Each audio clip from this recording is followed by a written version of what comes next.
What is up, guys? It is DMG here, and today we have another tactics and instructions video, this time over a formation that not only no one has used, but has also been legitimately broken over the past 3 years. Like, literally, if you used it, your players would not be where you tell them to be. Now, the team that we are using is this. It's pretty similar to what we've been using in the past, except, of course, for one main man, and that is Mr. Baby Samuel Eto'o. We have managed to get him in the baby icon pack, which was literally a godsend, because this dude has been absolutely tearing it up for us. 18 goals, 5 assists in the 13 games that he's played. But we're not here to talk about how good Eto'o is, because if we were, we'd be here for like 17 hours. We're talking about the tactics and instructions here. Now, the formation in question that we will be talking about is the 3-1-4-2. Now, if you didn't know what I was talking about before, with the formation being broken, essentially in previous FIFAs, the two center mids, when you were setting up your tactics and instructions, were actually your left and right mids. Your left and right mids were actually your two center mids. The formation wasn't actually showing up correctly, and it was just this whole thing. But after 3 years, they have finally fixed it. Must be a record, I'm assuming. What I like about this formation is that it's very similar to the 4-1-4-1 formation that we've talked about a while ago, and that's something that I believe Italian Stallion has actually been adopting as well. But one of the obviously big differences is the fact that instead of 4 defenders, you have 3, and instead of 1 striker, you actually have 2. So virtually, you're just moving one of the defenders up to striker, and personally, I like that a lot more. I've found that 2 striker formations this year have been a lot better in terms of just going forward, because instead of just having 1 player that can be, easily marked, you now have 2. And so, like we always do with every tactics and instructions video, we'll go over the tactics and instructions themselves, also the types of players you're going to want in every position, but also some gameplay so I can show you some of the more important highlights of the team and where to look when you are using this formation. And so, jumping into this, we have the tactics first off. We have press after possession loss, we have the width at 45, and we have the depth at 55. Now, for most of the tactics, you can kind of adjust them to how you want. Like for the depth, the width for the attack, the players in the box, which we'll go over, but you can usually adjust that to kind of what you want, since this is just something that you're more comfortable with. Now, the press after possession loss is something I would recommend, because similar to the 4-1-4-1, you are going to be having a left mid, a right mid, 2 center mids, a defensive mid, and you're going to be having 2 strikers. So at the very least, you're going to have essentially 6 players that could help press for you, and all of them are going to be in the midfield or further up. You're going to create this huge wall of players that you can help use for pressing, and so that is going to be very, very good in case you need to win the ball back. If you don't want to do press after possession loss, because it is, I'm not going to lie, a little bit of a scummy thing to do, because you're having all the AI essentially defend for you, you can of course go balance. That is obviously a very okay thing to do as well. For the attack now, we have the build-up play on balance, chance creation is possession with that 45, and players in the box as 5, and then corners and free kicks, you can do whatever you want. Now, for the build-up play, we have it on balance, because I've noticed slow build-up play, players will not be running into space when you have it for a counterattack, and then the fast build-up and long ball, when you have left and right mids, they essentially go further forward than your strikers. When you are still having the ball in your own defensive third with your center backs, they will go to the goddamn corner flags. Now, if you're losing late in the game, that's not necessarily a bad thing to have that, because you need as many people forward, but in this case, it's our normal tactic. We just want it unbalanced in this case. For chance creation, we have it on possession. Now, in the 4-1-4-1, I believe we actually had it on forward runs or direct passing, one of the two, but I prefer possession in this case because we have 2 strikers now, so we don't need a bunch of players making these runs in behind from the midfield, because even though that is helpful, we already have 2 strikers, right? And so we don't need all of these players making these runs in behind, because we already have 2 players up top. That could create a little bit of some congestion up there, and that could just kind of ruin the attack for us. So I prefer possession in this case. Width at 45, players in the box is at 5. Again, I mentioned with the defense that with the sliders, you can kind of adjust it to what you want. Maybe don't stray too far from the 45, and maybe don't stray too far from 5 players in the box. But from there, you can go 6 or 7, you can maybe go 40 or 50, 55, 60 width, something like that if you want. Just kind of tweak it, but this is what I use. So like I mentioned with all tactics and instructions videos, the tactics are not as important as the instructions in my opinion. I think it's just more of a foundation, kind of a base for how you want your players to react, not necessarily position themselves. So for example, pressing after possession loss, you just kind of slap that on and just kind of go from there. Whereas the instructions, like I said, are a little bit more important. They dictate where your players are and they kind of dictate how you play. So make sure to really pay attention close into the instructions. So starting off with the instructions, we start off with the center backs just being on stay back while attacking. Everything is default here. For the defensive mid, we have stay back while attacking, cover center, and free roam. Now stay back while attacking, cover center is pretty self-explanatory, like we do with virtually every single defensive mid that we have in any formation that we do. But the free roam is a little bit different because that allows a passing option. If the ball's out to the left or to the right, your CDM will go and drift to that side and allow a passing option, which is really handy. For the two center mids, I have one on get forward, stay on the edge of the box for crosses, and cover center. And then I have the other one just on cover center. Now the one that is more attacking is obviously going to be the one on get forward, and I want him on staying on the edge of the box. We already have two strikers. Like I mentioned, we don't need to be crowding the area.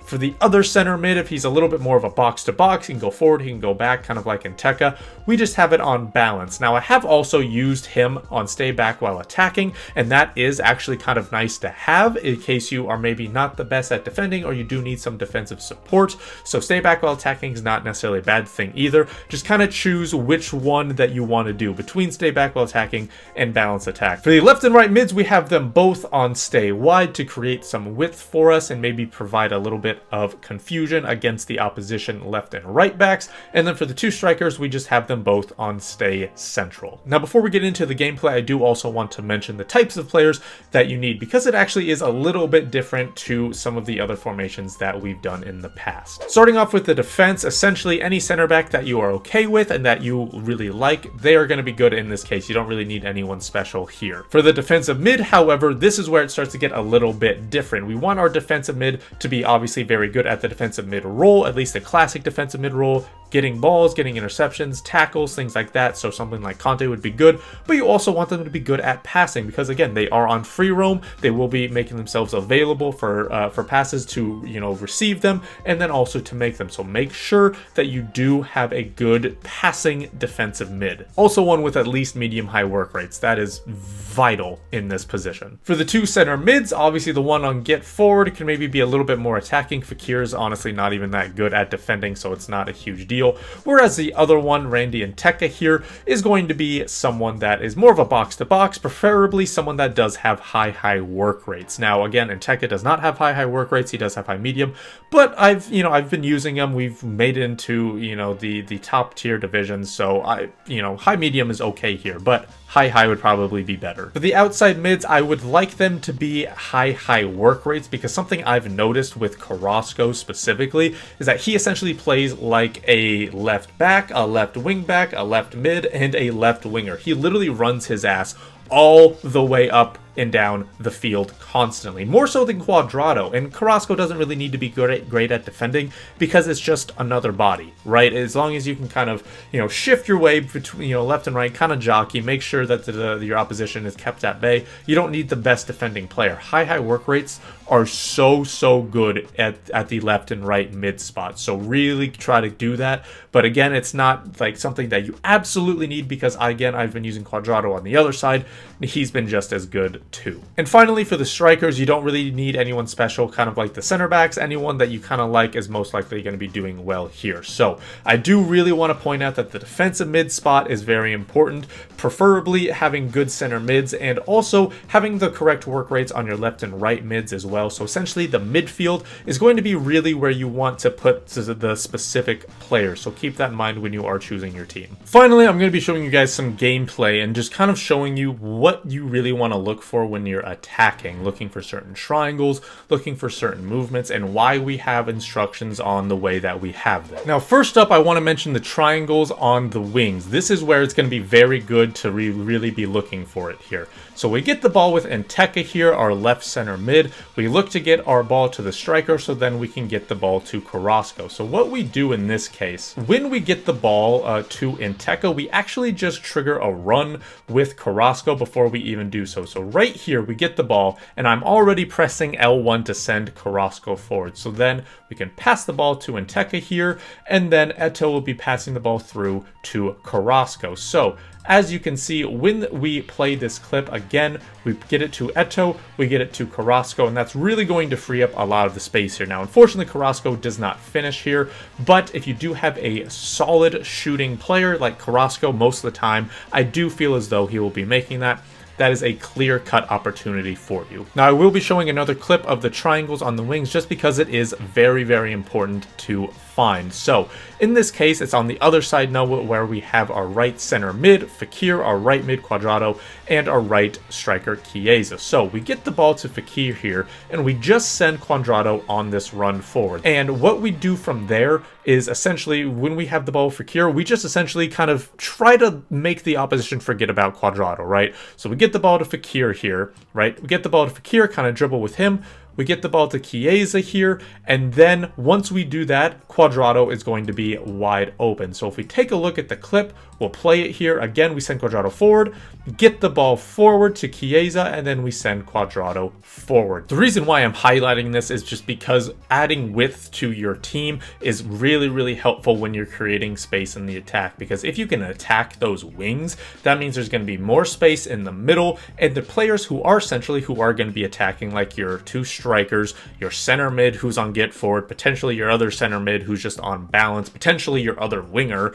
All of these guys are going to be freed up, and you don't have to worry about, the build-up play with those players. So for example, sometimes if you go through the middle with your striker is going to be not necessarily taking out of the play because they have the ball, but they won't be directly involved in, scoring the goal, right? They're not going to be actually actively scoring. Whereas in this case, Cuadrado has the ball here, and then we can focus on someone who actually has really, really good shooting. Fekir, Carrasco, Chiesa, Eto'o, all those guys, we can focus on getting them the ball, so then they will be the ones shooting. Now in this case, I want to mention Carrasco's work rate. As you can see there, he was already defending, right? We had Yuri Berchiche forward because of a corner or something of the sort. We had Inteca pressing.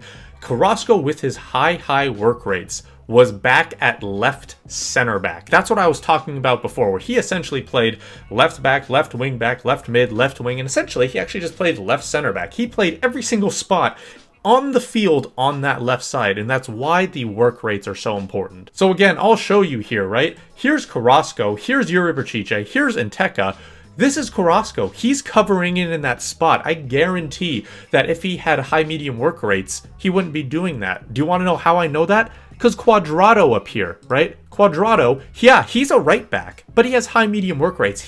I have never seen fill in for De Ligt if De Ligt happens to be running back from a corner, or if Fekir is still pressing. I've never seen Cuadrado doing that. Whereas Carrasco, he is back playing left back fairly consistently, and you guys saw the instructions. He's not on stay back while attacking. That's just his normal movement. Another thing that I mentioned is the defensive mids with good passing, right? Like I mentioned before, it is important for them to be obviously good at defending. They are the lone defensive mids, so when you are defending, they do have to be good at tackling interceptions and things like that. However, there are a handful of times where they do get forward, and again, they have that free roam instruction on, so they can get into those attacking areas. So Tonali here, while he's not amazing at shooting or dribbling, he can still get forward fairly well in those regards, and he's still very, very good at passing. So in this case, he's spearheading the attack here with Chiesa. We managed to lift the ball to Chiesa there from Tonali,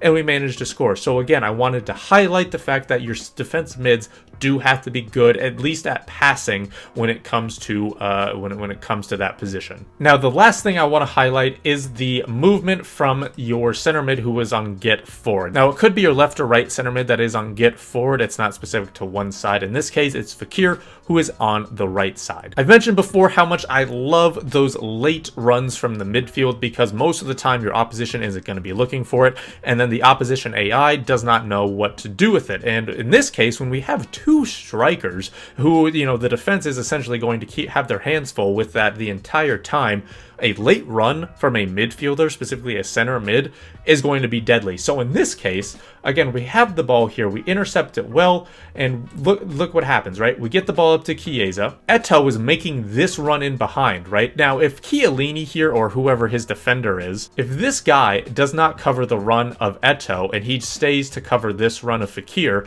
okay, well then Fekir won't get the goal, but we'll pass it forward to Eto'o, right? So Eto'o is going to be the one getting the goal. So obviously the defender can't allow that to happen. He has to go and mark this run from Eto'o. Obviously this defender here has to be the one marking me, because if he doesn't, I'll just take the ball with Chiesa and I'll run forward. So what does that leave? That leaves Fekir going to be wide open. Now, thankfully, the defender, namely the opposition player, does not mark that, right? He's too focused on me, the ball carrier, because if he was focused on this guy, again, this late running midfielder, he would have seen that he was just streaking in and it was going to be an easy pass. Again, those late runs are things that players rarely see. And so because he's so focused on me, that leaves Fekir wide open, and that's going to be a goal. Now again, I showed the gameplay just to really highlight the specific things. So really make sure to use those triangles on the wings, make sure to have a good passing defensive mid, make sure to have those work rates on the wings, and make sure